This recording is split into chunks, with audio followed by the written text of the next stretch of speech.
Quand on parle de progression à la salle, la plupart des gens s'imaginent une ligne droite, comme une courbe qui monte sans jamais redescendre. Et d'ailleurs, c'est ce que vendent la plupart des programmes miracles. Genre plus 10 kilos au coucher en 30 jours, prise de 5 kilos de muscle en un mois. Mais la vérité, c'est que ça ne se passe jamais comme ça. Dans la vraie vie, la progression, c'est une suite de paliers. Tu passes déjà une première étape. Ensuite, tu consolides. Tu respires un bon coup, et puis tu vas sur l'étape suivante, et ainsi de suite. Et ce rythme-là, c'est pas une faiblesse. C'est une stratégie. Aujourd'hui, je vais te donner une méthode de progression que tu peux garder toute ta vie d'entraînement. Une méthode simple, solide, respectueuse de ton corps, qui t'évite surtout de te cramer pour 3 semaines de progrès avant de régresser complet. C'est littéralement la méthode que j'aurais aimé avoir dès mes débuts. Au lieu de perdre des années à alterner entre un coup de progression rapide, après des blessures souvent stupides, et que des up and down. La base, ça passe par là, ça commence par là. C'est la notion de cycle. Un cycle, c'est une période de 4 à 8 semaines par exemple. Dedans, tu décides de tes exercices principaux, de ta fourchette de répétition et de ton objectif doit être clair. Pendant ce cycle, tu n'improvises pas. Tu exécutes sans te disperser. Imagine un truc. Tu prends un musicien. S'il change de morceau à chaque répétition, il ne progressera jamais. Mais s'il s'acharne 4 semaines sur la même pièce, du matin au soir, il finit forcément par la maîtriser. À la salle, c'est pareil. Le piège classique, c'est de changer trop vite. Tu testes un programme trouvé sur YouTube ou peu importe, Instagram, Google, peu importe. Tu tiens 2 semaines. Puis tu passes à un autre. Le résultat, tu n'as jamais de continuité, pas de suite. Et sans continuité, pas de progression musculaire. On est OK? Ensuite, un cycle, c'est aussi psychologique. Tu sais exactement quoi faire en entrant à la salle. Pas de dispersion, pas d'hésitation. Dès que tu arrives à la salle, tu exécutes. Tu notes tes résultats et c'est comme ça que tu avances. Au début d'un cycle, ne va pas chercher ton record. C'est contre-intuitif. Mais si tu démarres trop haut, tu bloques forcément trop vite. Tu dois démarrer avec une charge contrôlable. Une charge qui te permette d'avoir 1 ou 2 reps en réserve. Exemple concret et simple. On va prendre le développé couché, ce qui parle à tout le monde. Ok? On part du principe qu'avec 100 kg, tu vas arriver à faire maximum 5 répétitions. Il ne faut surtout pas démarrer ton cycle avec 5 fois 100 kg. Tu dois démarrer à 5 fois 90. Parce que la progression, ce n'est pas exploser ton max chaque semaine, c'est un truc. Accumuler des dizaines de séries propres qui te permettent d'aller plus haut dans 6 à 8 semaines. Et c'est ça la différence entre jouer ou viser le court terme et jouer ou viser le long terme. Le court terme, c'est de vouloir poster ta perf absolument sur Instagram de suite. Le long terme, c'est de bâtir un physique solide et durable. Alors, beaucoup de pratiquants remplissent leur carnet avec des séries ou des notes inutiles. Alors oui, tu as fait 12 reps, mais les 8 premières, c'était de la promenade, tu étais en vacances. La vérité, c'est que ce sont les 2 ou 3 dernières répétitions vraiment difficiles qui comptent. Mais attention, difficile, ça ne veut pas dire mal exécuté. Une répétition efficace, c'est une répétition où tu es en contrôle de la charge, avec un tempo maîtrisé, une amplitude complète, vraiment sans aucune triche. Si tu balances ton dos pour arracher la barre, à chaque fois tu triches. Tu es juste en train de subir le mouvement. C'est pas pareil. Pense à chaque répétition comme si c'était une brique. Une brique mal posée fragilise le mur. 10 briques bien posées, c'est un mur qui tient 10 ans minimum.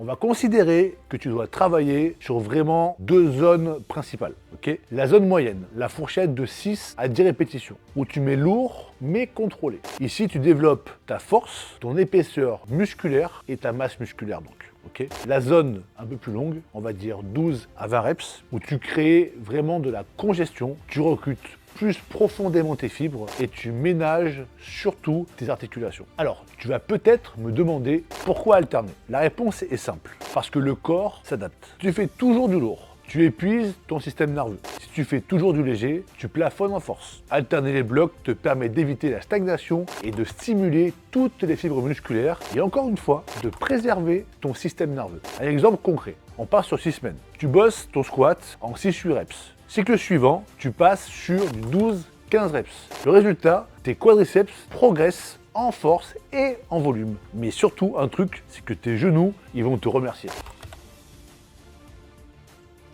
Toutes les 3 à 4 semaines, programme une semaine dite de deadload. C'est simple, tu réduis juste le volume et l'intensité, mais par contre, tu conserves la technique. Et crois-moi, ça, c'est la clé pour durer. Tu vas te demander pourquoi. Parce que la fatigue n'est pas que musculaire. Elle est aussi nerveuse et hormonale. Et souvent, ce n'est pas ton muscle qui lâche, c'est ton système nerveux. Tu te sens irritable ou énervé, tu dors mal, et même parfois, tu n'as pas du tout envie d'aller t'entraîner. Le deadload, c'est vraiment comme la révision pour ta voiture. Tu ne roules pas jusqu'à la panne. Ta voiture, tu l'entretiens, tu l'amènes à la révision, et une fois qu'elle est révisée, tu peux repartir encore plus fort et encore plus loin. On est OK.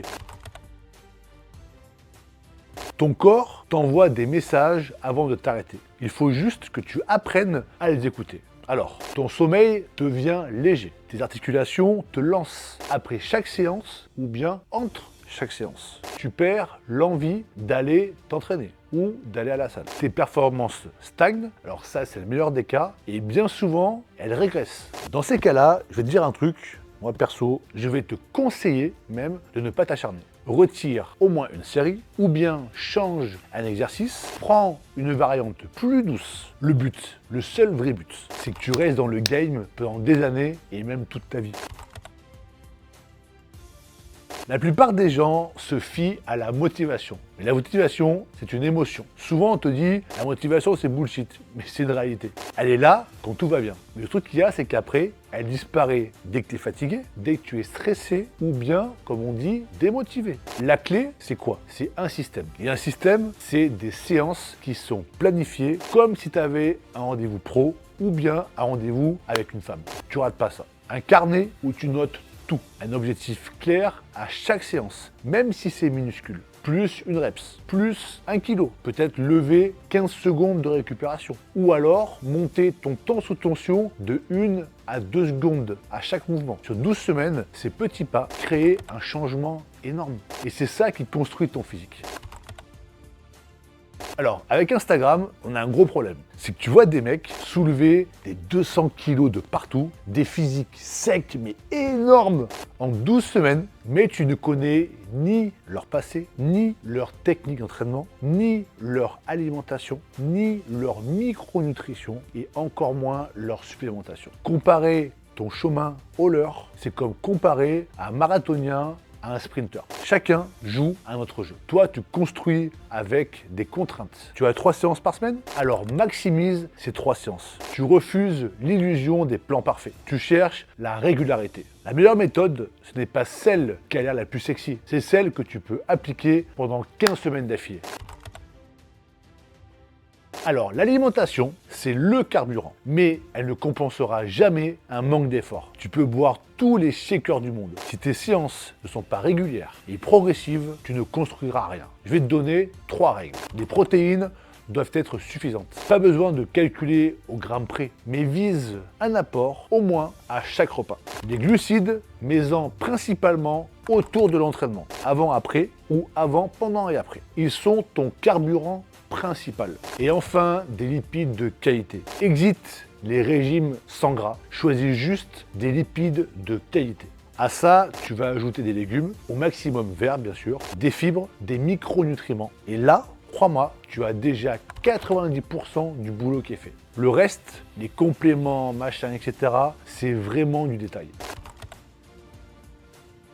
Un mot qu'on entend trop peu, c'est la patience. Celui qui monte calmement, on dit toujours calmement, mais sûrement, lui, il monte plus haut. Si tu te mets focus sur la technique, la régularité et les cycles, tu seras peut-être, je dis bien, frustré au début, mais dans 6 mois, tes épaules seront plus rondes. Perso, je te souhaite peut-être plus grosses que des casques de moto. Ton dos plus large, tes cuisses beaucoup plus massives. Mais surtout, tu n'auras pas une collection de douleurs pour te freiner ou t'arrêter et t'empêcher de t'entraîner. L'entraînement, c'est pas un sprint, c'est un jeu que tu fais à vie. Et ceux qui le traitent comme un sprint finissent toujours par abandonner. Voilà pourquoi la progression n'est jamais une ligne droite. C'est une suite de paliers, une alternance entre effort, récupération, une stratégie de long terme et même à vie. Alors si tu veux bâtir un vrai physique, ne cherche pas le programme miracle. Mets en place un système, respecte tes cycles, écoute ton corps et avance. Parce que dans 5 ans, tu seras reconnaissant de ne pas avoir cherché à brûler les étapes. Et si cette vidéo t'a aidé, laisse un commentaire pour me dire quel sujet tu veux que j'aborde dans la prochaine. Abonne-toi si tu veux rejoindre cette communauté de passionnés qui construisent leur physique pas à pas. Et on se retrouve très bientôt pour une nouvelle vidéo.